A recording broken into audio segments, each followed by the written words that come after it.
नमस्कार साथियों। जैसा कि हमारा टॉपिक चल रहा था मूल अधिकार अर्थात फंडामेंटल राइट्स, उसके बारे में देखते हैं। हमारा टॉपिक था मूल अधिकार।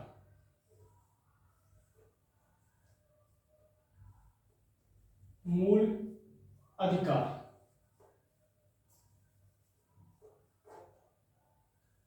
Fundamental rights.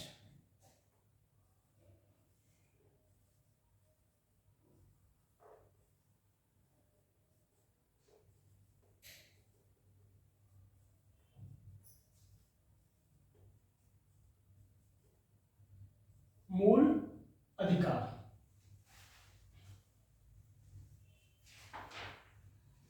इसमें हमने देखा था कि ऐसे अधिकार जिसके अभाव में अपने व्यक्तित्व का विकास न हो सके तो वह मूल अधिकार कहलाते हैं। अर्थात मूल अधिकारों के लिए कुछ स्वतंत्रताएं होती हैं, उनका होना जरूरी होता है। किसी भी मानव के लिए यदि वह मानव है तो उसके कुछ अधिकार भी होंगे और उन्हीं अधिकारों को कहा जाता है मूल अधिकार। इसकी हमने कल चर्चा की थी। इसकी जो चर्चा की थी हमने बताया था आपको कि इसका जो उल्लेख किया गया है मूल अधिकार का, वह संविधान के भाग 3 में अनुच्छेद 12 से लेके अनुच्छेद 35 तक किया गया है। देखते हैं इसमें जो मूल अधिकार हमारे हैं वह 6 प्रकार की स्वतंत्रताओं से संबंधित हैं। पहला जो है हमारा वह है कि समता का अधिकार, अर्थात सभी को समान समझा जाए। दूसरा है हमारा स्वतंत्रता का अधिकार, जिसमें सभी प्रकार की स्वतंत्रताओं का वर्णन किया गया है। और तीसरा है हमारा शोषण के विरुद्ध अधिकार। यदि किसी भी मानव पे जो शोषण किया जाता है उसका, अर्थात उसके अधिकारों का हनन किया जाता है, तो उसके विरुद्ध अधिकार मिले हुए हैं। और चौथा है हमारा कि धार्मिक स्वतंत्रता का अधिकार, अर्थात सभी व्यक्ति को अपने धर्म के प्रति कुछ स्वतंत्रताएं दी गई हैं, जिनका वर्णन हम आगे देखेंगे। उसके बाद जो हमारा है एक कि शिक्षा एवं संस्कृति का अधिकार, अर्थात सभी को शिक्षित होने का अधिकार है और सभी को अपनी संस्कृति को पालन करने का अधिकार होता है, अर्थात अपनी संस्कृति को बनाए रखने का अधिकार है। और जो अगला है हमारा वह है संवैधानिक अधिकार, संवैधानिक उपचारों का अधिकार। इस प्रकार से हमारी 6 प्रकार के अधिकारों का वर्णन किया गया है। इन्हीं अधिकारों को देखते हैं, हम एक एक करके सभी को देखते हैं। तो चलिए शुरू करते हैं कि पहला जो हमारा अधिकार है वह है समता का अधिकार। इसमें हेडिंग डालेंगे कि मौलिक अधिकारों की मौलिक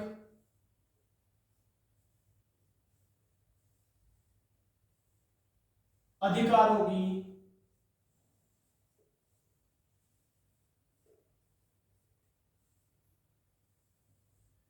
मौलिक अधिकारों की सूची।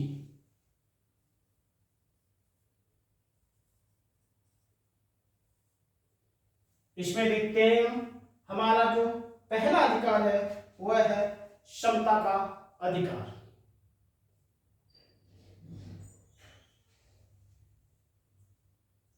समता का अधिकार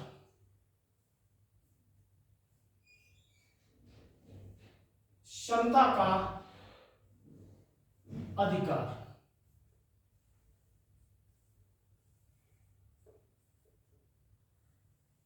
क्षमता का अधिकार।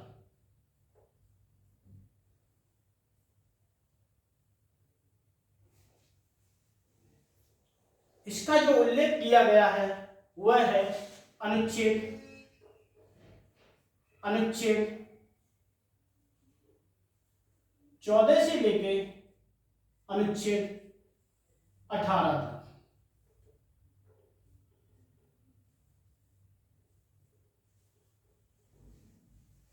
पहले हमने देखा इसमें कि हमारा जो मौलिक अधिकारों में पहला अधिकार है वह है क्षमता का अधिकार। क्षमता का अधिकार का जो वर्णन किया गया है वह अनुच्छेद 14 से लेके अनुच्छेद 18 तक किया गया है। इसे हम देखते हैं कि ये जो अधिकार है उसमें पहला है कि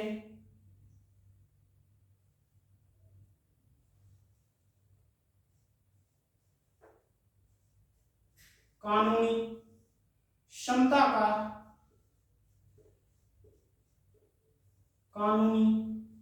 का अधिकार।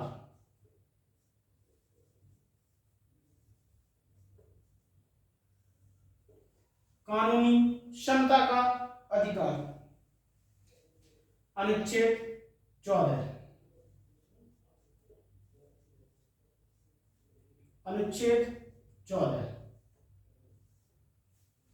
कानूनी क्षमता का अधिकार से तात्पर्य है कि कानून के आगे सभी को समान समझा जाएगा, अर्थात कानूनी दृष्टिकोण से कानून के सामने सभी समान रूप से मौजूद हैं, अर्थात किसी के पास भेदभाव नहीं किया जाएगा।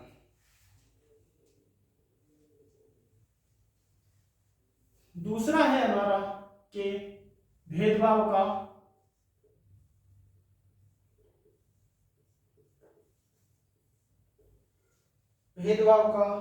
अंत।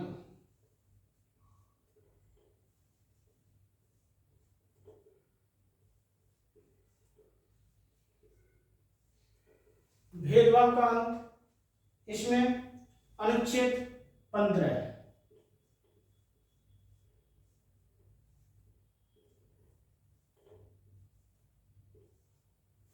अनुच्छेद 15 में कहा गया है कि किसी के साथ कोई भी भेदभाव नहीं किया जाएगा। इसके बाद अस्पृश्यता का अंत।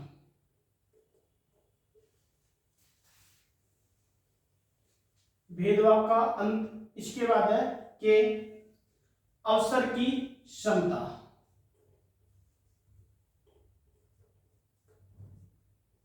अवसर की समता।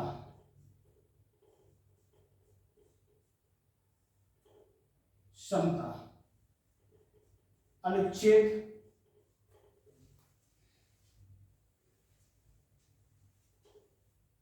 16। अनुच्छेद 16 में कहा गया है कि सभी को समान अवसर दिए जाएंगे। इसके बाद है हमारा अगला अनुच्छेद 17। अनुच्छेद 17 में कहा गया है कि अस्पृश्यता का अंत।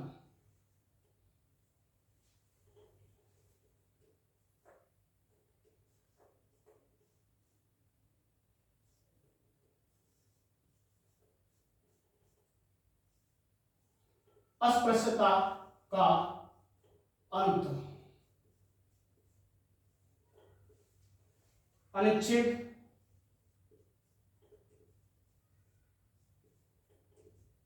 17। अनुच्छेद 17 में कहा गया है कि किसी के साथ कोई भी छुआछूत नहीं की जाएगी, अर्थात सभी वर्गों के सभी व्यक्तियों को समान समझा जाएगा। इसके बाद है अगला हमारा कि उपाधियों का अंत।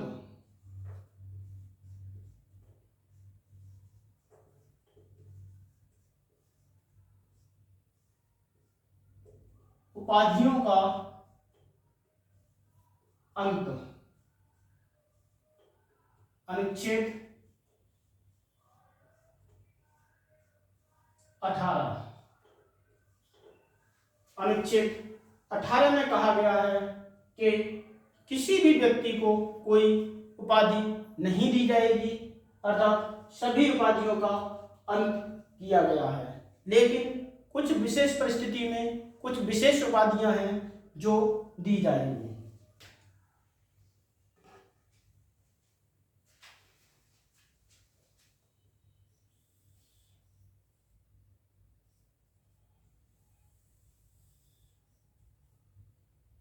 तो ये हमने देखा कि समता का अधिकार, पहला मूल अधिकार है हमारा, वह है समता का अधिकार, जिसका वर्णन किया गया है अनुच्छेद 14 से अनुच्छेद 18 तक।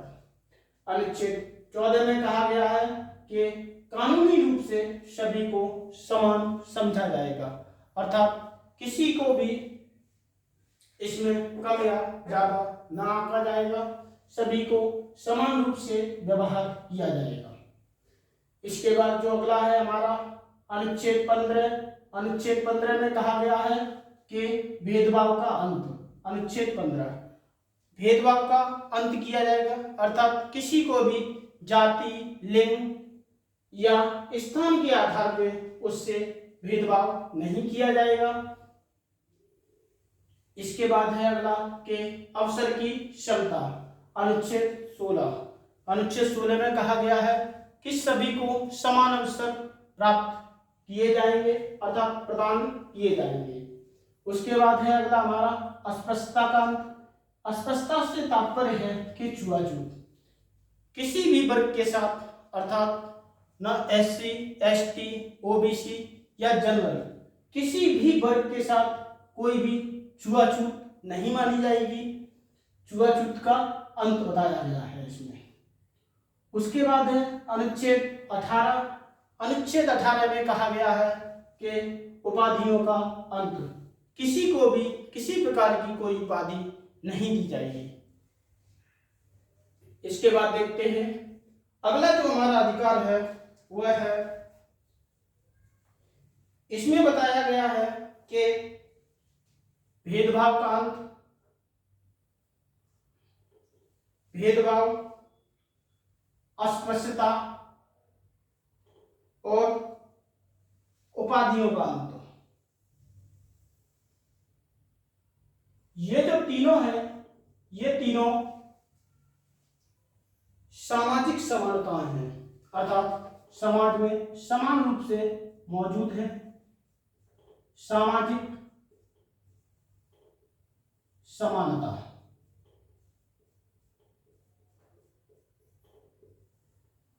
सामाजिक समानता, भेदभाव का अंत और अस्पृश्यता का अंत और उपाधियों का अंत, ये सामाजिक समानताएं हैं। इसके बाद देखते हैं हम अगला देखते हैं कि स्वतंत्रता का अधिकार। पहला पॉइंट हमारा हुआ कि समता का अधिकार आर्टिकल 14 से लेके आर्टिकल 18 तक।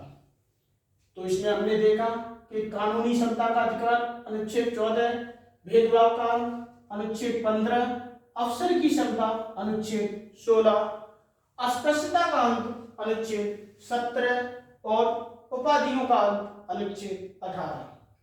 इसमें जो सामाजिक समानताएं हैं वह भेदभाव का अंत अनुच्छेद 15, अनुच्छेद 17 व अनुच्छेद 18 में सामाजिक समानता का वर्णन किया गया है।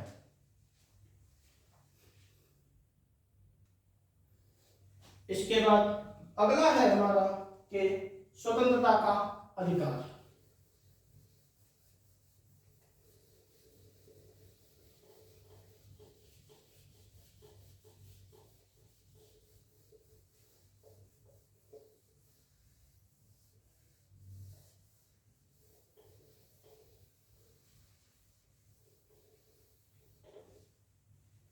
अगला जो अधिकार है वह है स्वतंत्रता का अधिकार।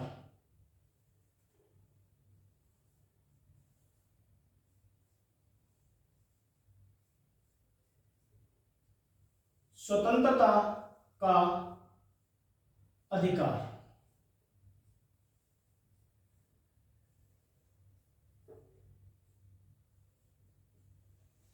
स्वतंत्रता का अधिकार अनुच्छेद 19 से लेके अनुच्छेद 22 तक।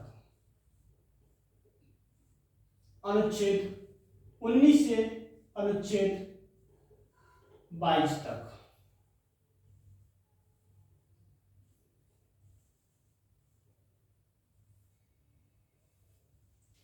स्वतंत्रता का अधिकार अनुच्छेद 19 से अनुच्छेद 22 तक। इसमें देखते हैं हम कि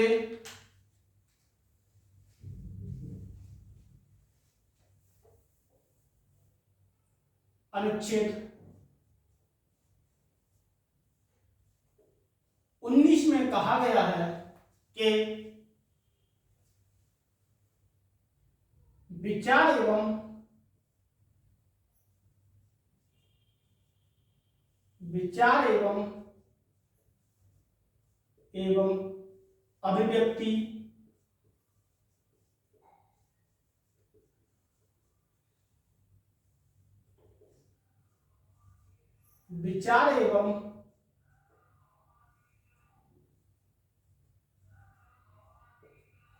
अभिव्यक्ति की स्वतंत्रता।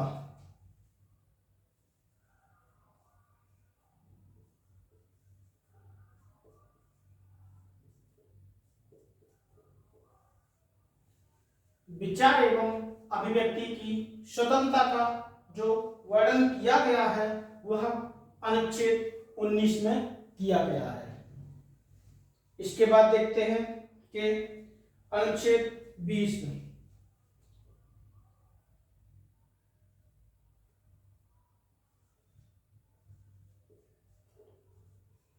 अनुच्छेद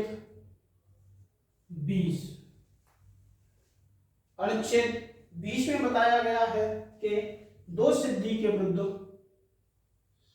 दोष सिद्धि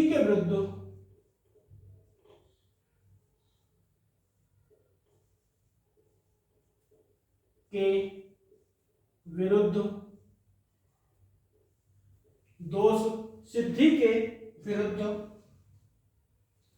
संरक्षण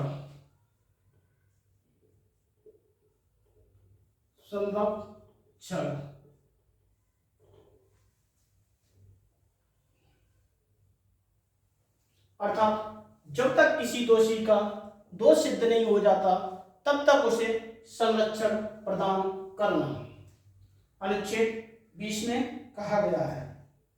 उसके बाद अनुच्छेद 21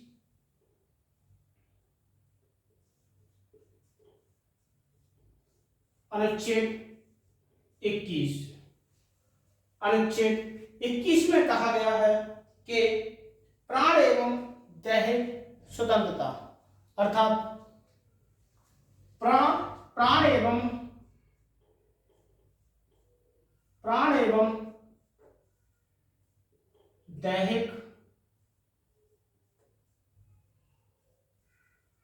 दैहिक स्वतंत्रता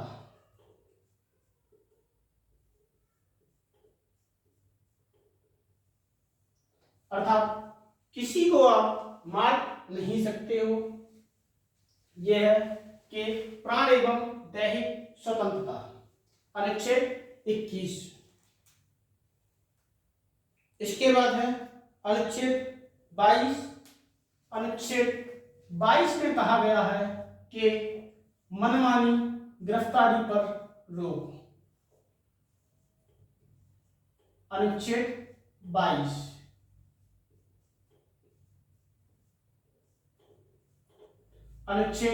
22 में कहा गया है कि मनमानी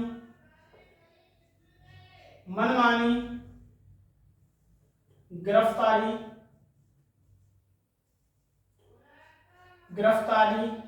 पर रोक।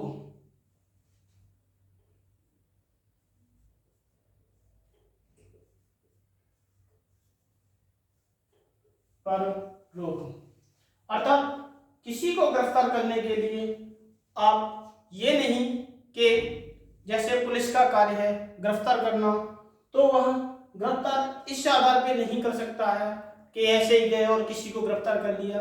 उसके लिए एक प्रोसीजर बताया गया है कि आप जो गिरफ्तार करने जा रहे हो जिस व्यक्ति को, उसका एक प्रॉपर कारण बताना चाहिए।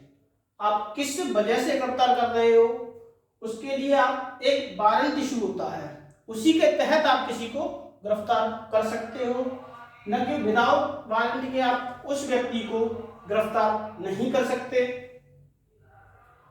तो इस प्रकार हमने देखा इसमें कि स्वतंत्रता का अधिकार अनुच्छेद 19 से 22। अनुच्छेद 19 में हमने देखा कि विचार एवं अभिव्यक्ति की स्वतंत्रता है, अर्थात हर किसी व्यक्ति को अपने विचार रखने का और अपनी बात कहने की पूर्ण स्वतंत्रता है। इस स्वतंत्रता को कोई छीन नहीं सकता, क्योंकि ये हमें संविधान द्वारा प्राप्त है। अनुच्छेद 20 में कहा गया है कि दोष सिद्धि के विरुद्ध संरक्षण, अर्थात जब तक किसी व्यक्ति का दोष सिद्ध नहीं हो जाता तब तक उसे संरक्षण प्रदान करना। उसके बाद है अनुच्छेद 21। अनुच्छेद 21 में कहा गया है कि प्राण एवं दैहिक स्वतंत्रता, अर्थात किसी को आप मार नहीं सकते हैं, अर्थात उसे जान से नहीं मार सकते हैं। उसकी स्वतंत्रता का वर्णन किया गया है कि आप किसी के प्राण नहीं ले सकते हैं। और उसके बाद है कि मनमानी गिरफ्तारी पर रोक। अनुच्छेद 22 में कहा गया है कि आप यही नहीं कि ऐसे ही किसी को चले गए किसी से और आपने उसे गिरफ्तार कर लिया। गिरफ्तार करने के लिए भी आपको एक नोटिस जारी करना होगा, आपको बताना होगा कि आप किस वे से उसे गिरफ्तार कर रहे हैं। तो इसमें है विचार एवं अभिव्यक्ति की स्वतंत्रता। अनुच्छेद 19। अनुच्छेद 19 में हम देखते हैं कि बोलने की स्वतंत्रता, अर्थात अनुच्छेद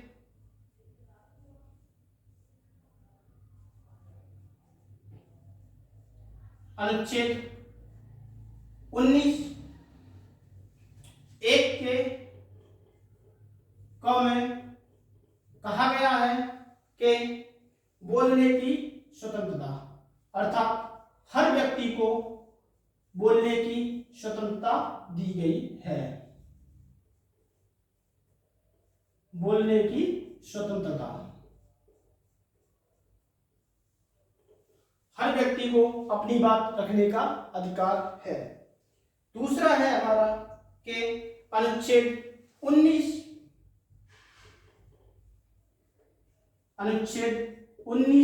एक के ख में कहा गया है, इसमें कहा गया है कि सभा करने की स्वतंत्रता, अर्थात सभी व्यक्तियों को सभा करने की स्वतंत्रता है।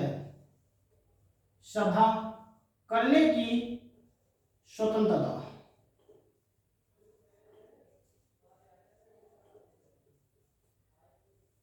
सभा करने की स्वतंत्रता। इसके बाद है अनुच्छेद 19 क में कहा गया है कि संगठन बनाने की स्वतंत्रता। अनुच्छेद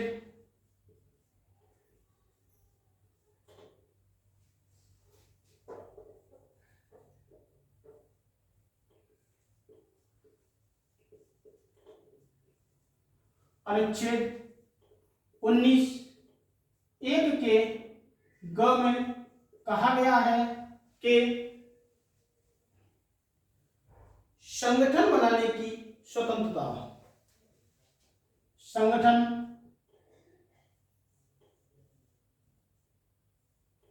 बनाने की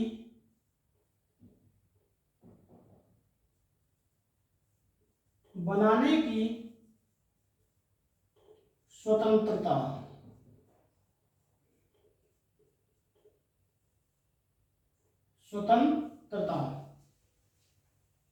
इसके बाद अनुच्छेद 19 से के घ में कहा गया है कि विचरण करने की स्वतंत्रता।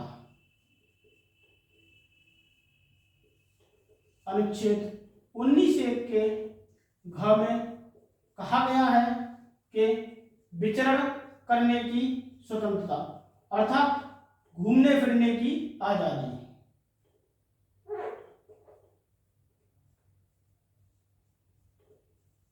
करने की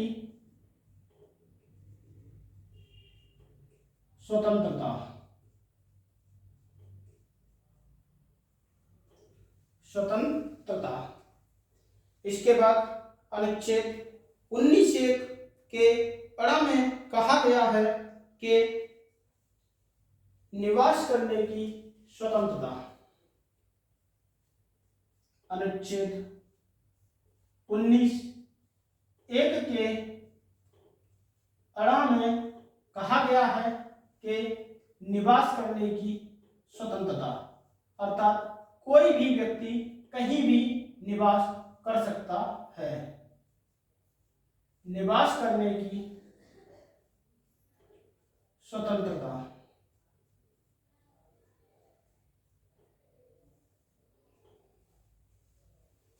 इसके बाद देखते हैं कि अनुच्छेद 19(1) के च में कहा गया कि 44वें संविधान संशोधन 1979 द्वारा इसे हटा दिया गया।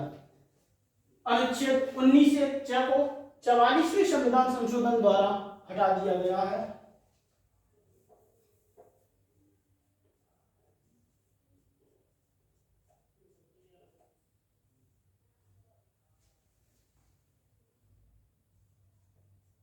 अनुच्छेद 19(1) का च इसे 44वें संविधान संशोधन द्वारा 44वें संविधान संशोधन द्वारा हटा दिया गया है। इसके बाद अनुच्छेद 19(1)(6) अनुच्छेद 19(1)(6) अनुच्छेद 19(1) का 6 में कहा गया है कि कारोबार करने की स्वतंत्रता।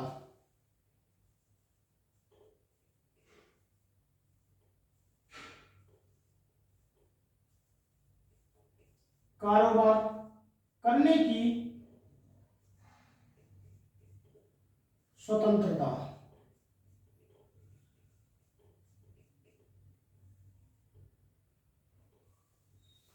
कारोबार करने की स्वतंत्रता।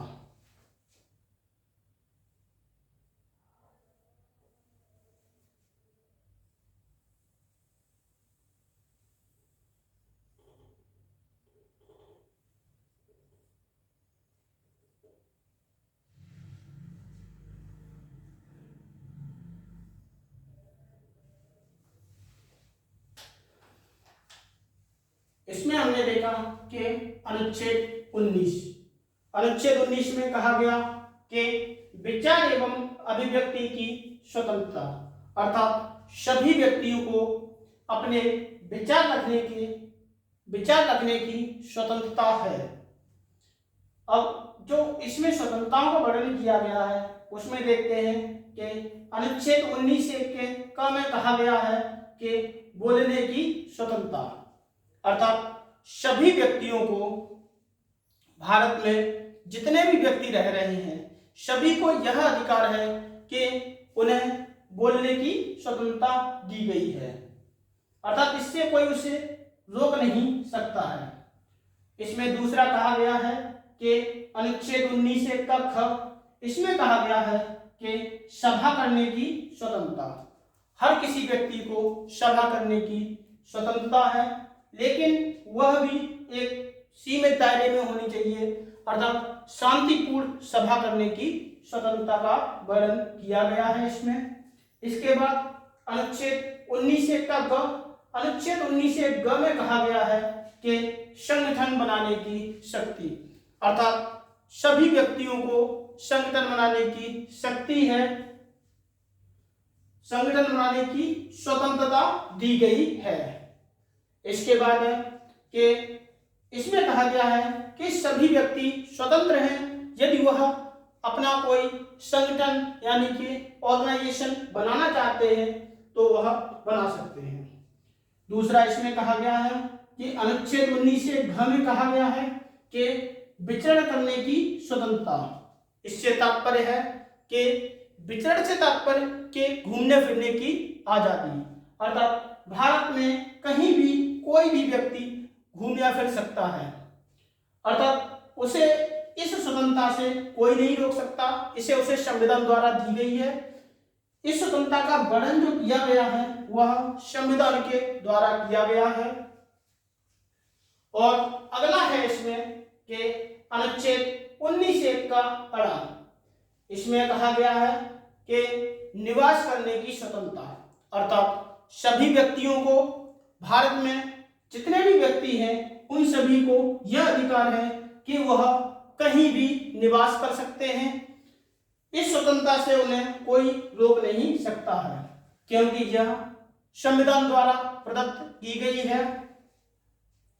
अगला इसमें कि अनुच्छेद 19(1) का च, इसे 44वें संविधान संशोधन 1978 द्वारा हटा दिया गया है। 44वें संविधान संशोधन 1978 द्वारा इसे हटा दिया गया है। इसके बाद जो अगली स्वतंत्रता है वह है अनुच्छेद 19(1) का 6, इसमें कहा गया है कि कारोबार करने की स्वतंत्रता, अर्थात सभी व्यक्तियों को यह अधिकार है कि वह अपना बिजनेस करना चाहे तो उसकी उन्हें स्वतंत्रता है, अर्थात इससे उन्हें कोई रोक नहीं सकता है। तो इस प्रकार हमने देखा कि अनुच्छेद 19 में जो स्वतंत्रता का वर्णन किया गया है वो हमने देखे। उसके बाद देखा कि अनुच्छेद 20 में दोष सिद्धि के विरुद्ध संरक्षण, अर्थात जब तक उसका दोष सिद्ध नहीं हो जाता तब तक उक्त व्यक्ति को संरक्षण प्रदान करना चाहिए। उसके बाद कहा गया है कि प्राण एवं दैहिक स्वतंत्रता, अनुच्छेद 21 में कहा गया है कि आप किसी की जान नहीं ले सकते हैं। अनुच्छेद 22 के मनमानी गिरफ्तारी पर रोक, मनमानी गिरफ्तारी से तात्पर्य कि किसी व्यक्ति को आप इस आधार पर गिरफ्तार नहीं कर सकते कि उसने जो उक्त कार्य किया है उसके लिए आप प्रॉपर एक कारण बताना होगा। उस जिस व्यक्ति को आप गिरफ्तार कर रहे हैं उसे उस कारण का पता होना जरूरी है, तभी आप उसे गिरफ्तार कर सकते हैं। इसके बाद देखते हैं अगली स्वतंत्रता। अगली स्वतंत्रता का वर्णन किया गया है कि शोषण के विरुद्ध अधिकार, ये हमने देखा। दूसरा इसमें कहा गया है कि स्वतंत्रता का अधिकार, अनुच्छेद 19 से लेके अनुच्छेद 22 तक। इसके बाद जो हमारी अगली स्वतंत्रता है वह है शोषण के विरुद्ध अधिकार, अनुच्छेद 23 एवं 24 में इसका वर्णन किया गया है।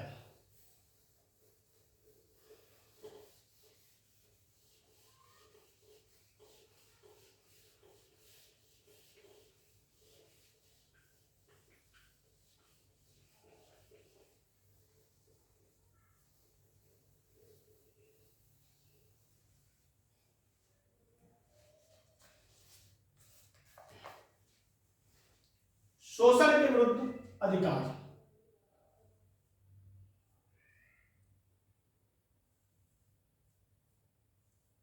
शोषण के विरुद्ध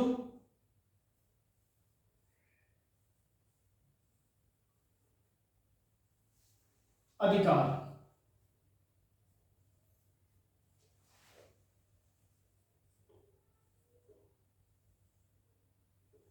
अनुच्छेद 23,24।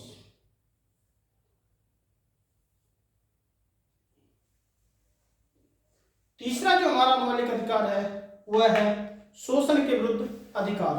अर्थात इसमें कहा गया है कि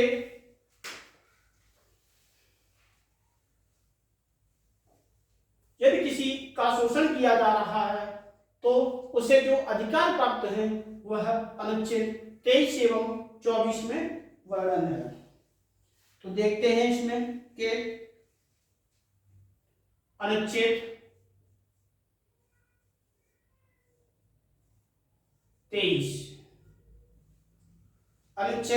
23 में कहा गया है कि बाल श्रम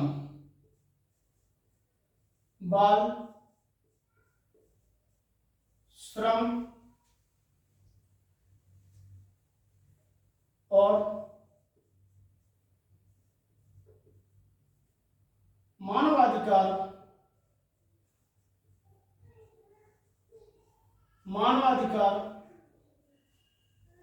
व्यापार पर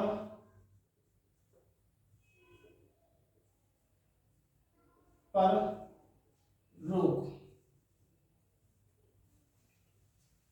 बाल श्रम अर्थात जो बाल मजदूरी होती है, बच्चों से कराया जाता है, उनका जो उस पर रोक लगनी चाहिए, इसका वर्णन किया गया है अनुच्छेद 23 में।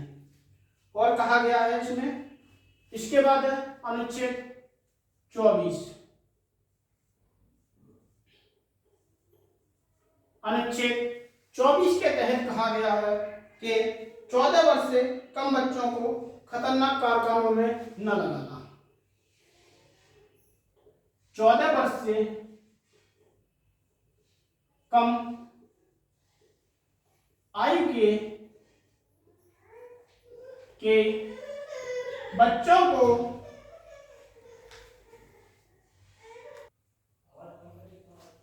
14 वर्ष से कम आयु के बच्चों को 14 वर्ष से कम आयु के बच्चों को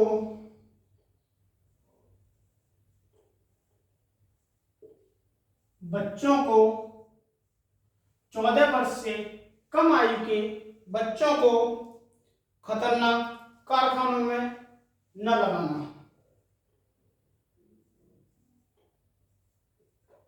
खतरनाक कारखानों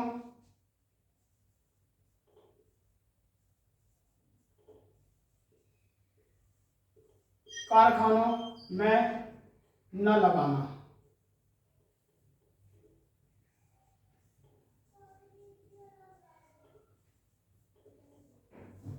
अनुच्छेद 24 में कहा गया है कि 14 वर्ष से जो भी कम आयु के बच्चे हैं उन्हें कारखानों में न लगाना।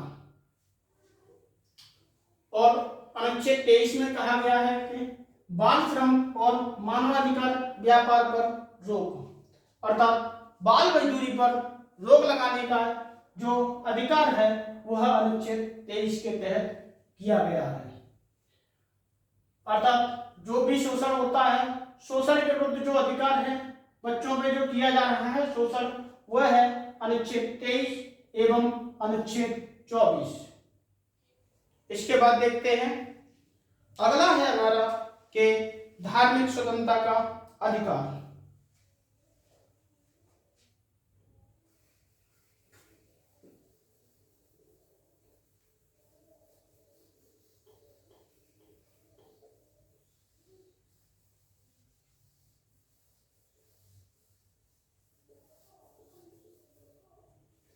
अगला जो अधिकार है हमारा वह है कि धार्मिक स्वतंत्रता का अधिकार।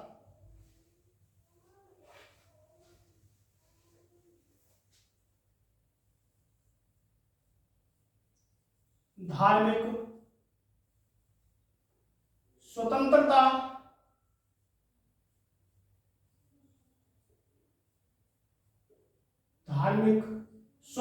का अधिकार।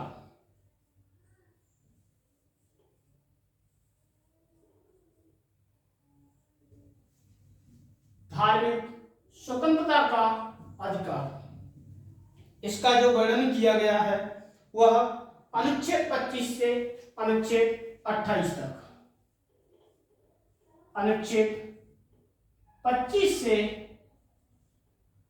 अनुच्छेद 28 में किया गया है।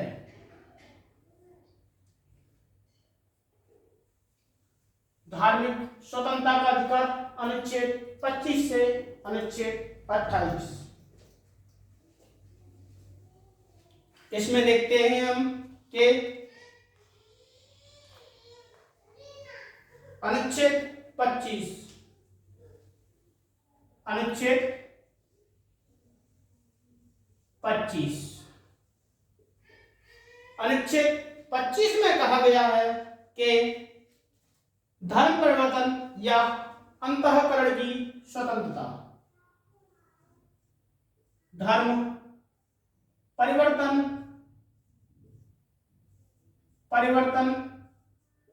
या अंतःकरण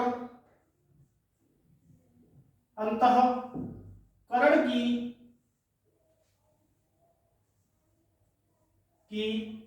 स्वतंत्रता,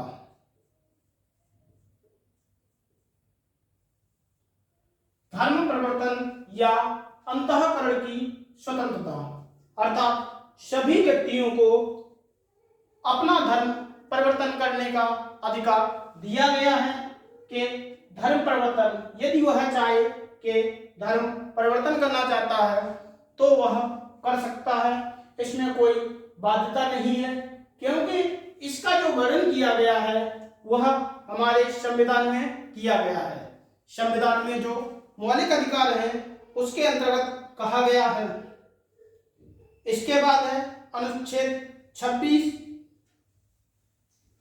अनुच्छेद 26, अनुच्छेद 26 में कहा गया है कि धर्म प्रबंध की स्वतंत्रता,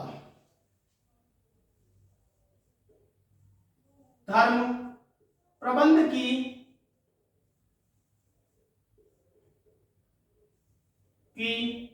स्वतंत्रता,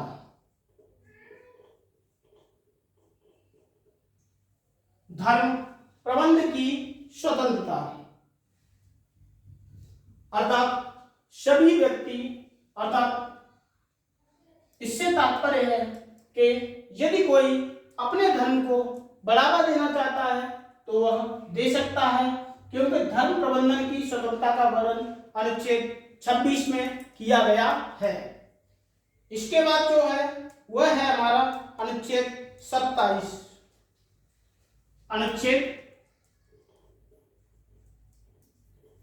27, अनुच्छेद 27 में कहा गया है कि करों के समुदाय से छूट,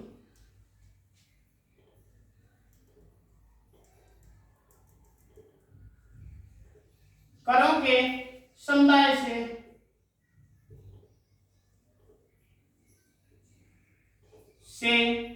छूट अर्थात धार्मिक रूप से किसी को कर देने की छूट दी गई है।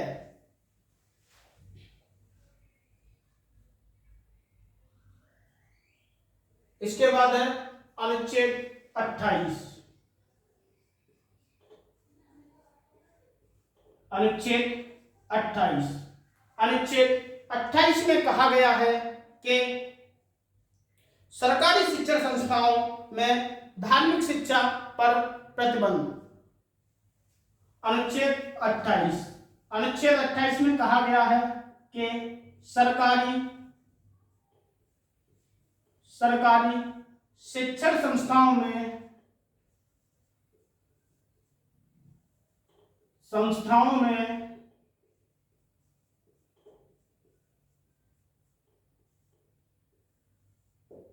सरकारी शिक्षण संस्थाओं में धार्मिक शिक्षा पर प्रतिबंध, सरकारी शिक्षण संस्थाओं में धार्मिक शिक्षा पर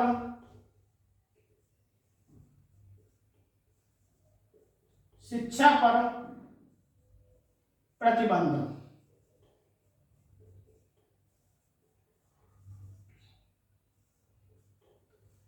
सरकारी शिक्षण संस्थाओं में धार्मिक शिक्षा पर प्रतिबंध।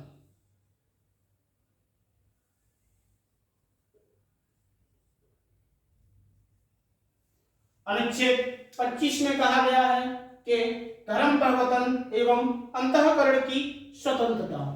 इसके बाद अनुच्छेद 26 में कहा गया है कि धर्म प्रबंध की स्वतंत्रता, और अनुच्छेद 27 में कहा गया है कि करों के समुदाय से छूट। अनुच्छेद 28 में कहा गया है कि सरकारी शिक्षण संस्थाओं में धार्मिक शिक्षा पर प्रतिबंध। अर्थात इससे तात्पर्य है कि जितने भी सरकारी शिक्षण संस्थान हैं वहां धार्मिक शिक्षा न दी जाए, धार्मिक शिक्षा का प्रबंध न किया गया हो। सरकारी संस्थानों में कोई भी धार्मिक शिक्षा नहीं दी जाएगी। तो ये हमने देखा कि चौथे मूल अधिकार में देखा हमने कि धार्मिक स्वतंत्रता का अधिकार, धार्मिक स्वतंत्रता का अधिकार का जो वर्णन किया गया है वह अनुच्छेद 25 से लेके अनुच्छेद 28 तक किया गया है। कभी कभी परीक्षाओं में प्रश्न आ जाते हैं कि धार्मिक स्वतंत्रता का वर्णन कौन कौन से आर्टिकल में किया गया है। वहां ऑप्शन दिए होंगे कि अनुच्छेद 23, 24 या अनुच्छेद 25 से 28 या अनुच्छेद 29, 30 या अनुच्छेद 14 से 18। तो हमारा जो आंसर होगा वह होगा कि अनुच्छेद 25 से 28, अर्थात अनुच्छेद 25 से 28 में धार्मिक स्वतंत्रता का अधिकार दिया गया है।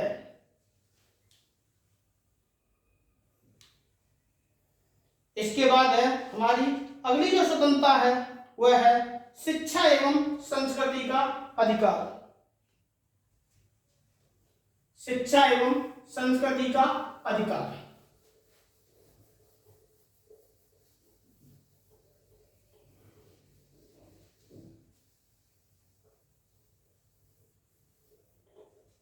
शिक्षा एवं संस्कृति का अधिकार।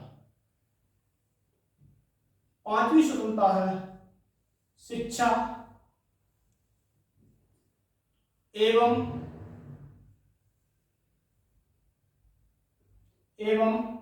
संस्कृति का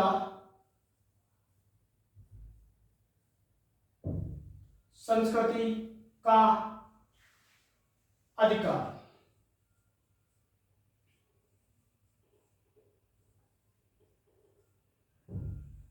शिक्षा एवं संस्कृति का अधिकार अनुच्छेद 29 और 30 में दिया गया है। शिक्षा एवं संस्कृति के अधिकार का जो वर्णन किया गया है वह अनुच्छेद 29 एवं अनुच्छेद 30 में किया गया है। इसमें देखते हैं कि अनुच्छेद 29, अनुच्छेद 29 में जो अधिकार दिया गया है वह है कि अल्पसंख्यकों को अपनी भाषा, अल्पसंख्यकों को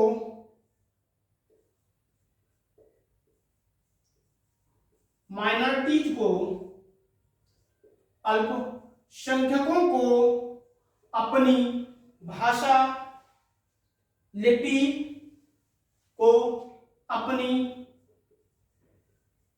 भाषा, लिपि, अल्पसंख्यकों को अपनी भाषा, लिपि व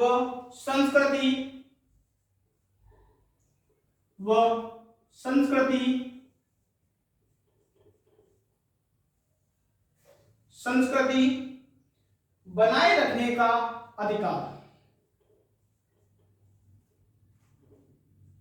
बनाए रखने का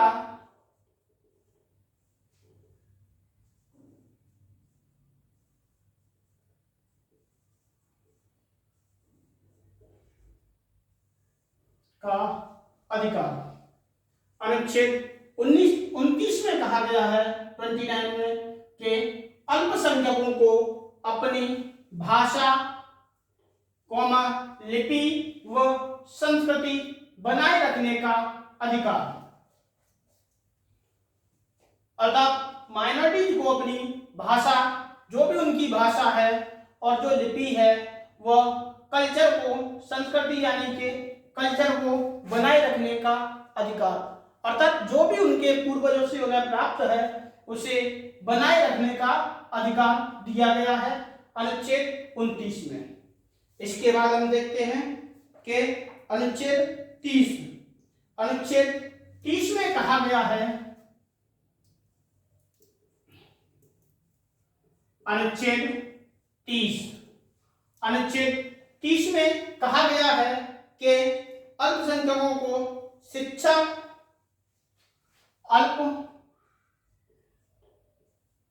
अर्थात माइनॉरिटीज को, अल्पसंख्यकों को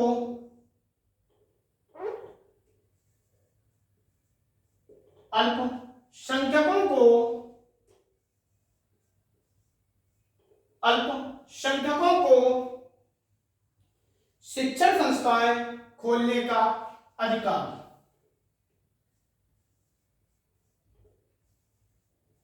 शिक्षण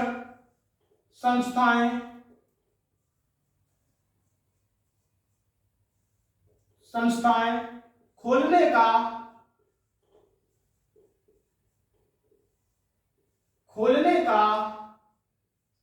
अधिकार।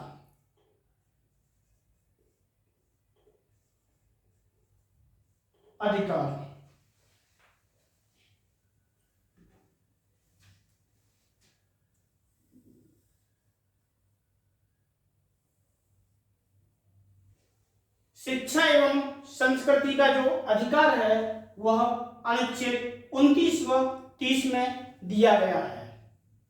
अर्थात अनुच्छेद 29 में जो वर्णन किया गया है वह अल्पसंख्यकों को अपनी भाषा, लिपि व संस्कृति बनाए रखने का अधिकार दिया गया है, और अनुच्छेद 30 में कहा गया है कि अल्पसंख्यकों को शिक्षण संस्थाएं खोलने का अधिकार है। अर्थात अल्पसंख्यक यदि चाहें तो वह अपने शिक्षण संस्थाएं खोल सकते हैं। तो इसका जो उल्लेख है वह हमारे अनुच्छेद 30 में किया गया है, और शिक्षा अर्थात एजुकेशन एवं संस्कृति यानी कि कल्चर का जो अधिकार है उन्हें अनुच्छेद 29 व 30 के आधार पर संविधान द्वारा प्रदान किया गया है।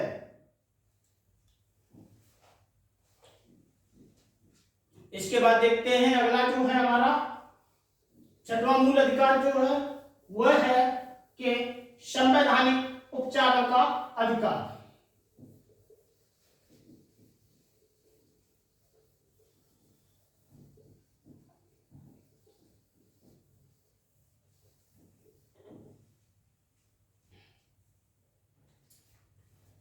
संवैधानिक उपचारों का अधिकार।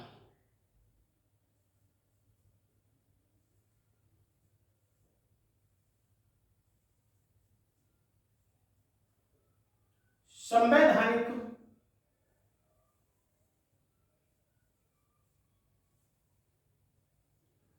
उपचारों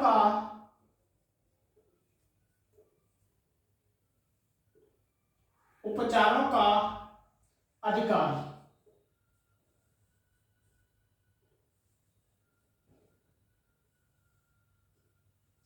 संवैधानिक उपचारों का अधिकार अनुच्छेद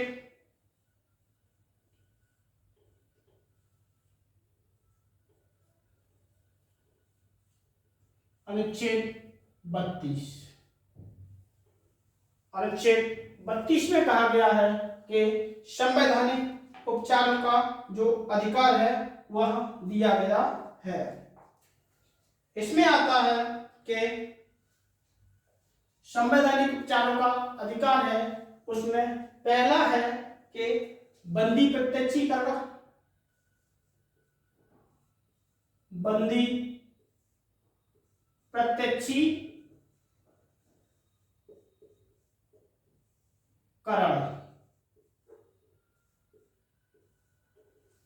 बंदी प्रत्यक्षीकरण। दूसरा है इसमें के परमादेश,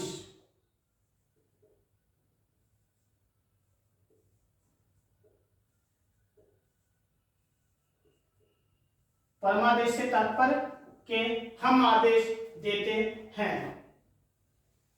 तीसरा है प्रतिषेध,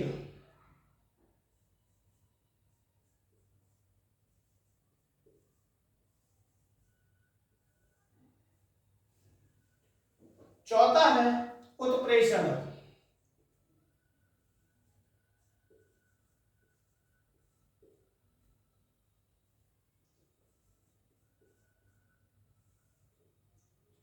पांचवा है कि अधिकार रक्षा, अधिकार रक्षा।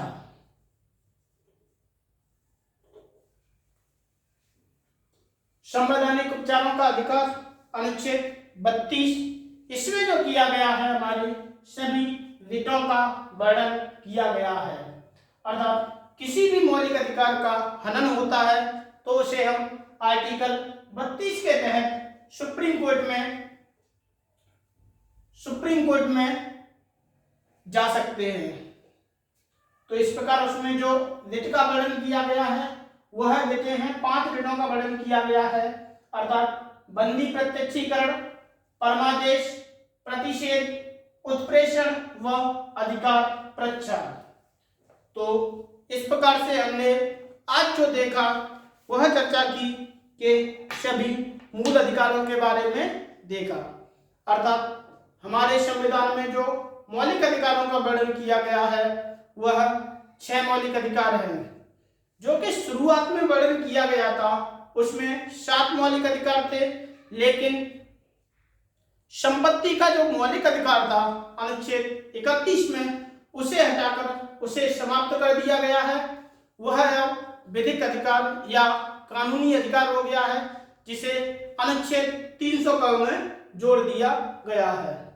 वर्तमान समय में जो हमारे मूल अधिकार हैं वह 6 हैं और हमने 6 मूल अधिकारों का वर्णन किया है, अर्थात चर्चा कर ली है। इनकी विस्तृत चर्चा के बारे में देखते हैं अगली क्लास में। तो आज के लिए इतना ही, धन्यवाद।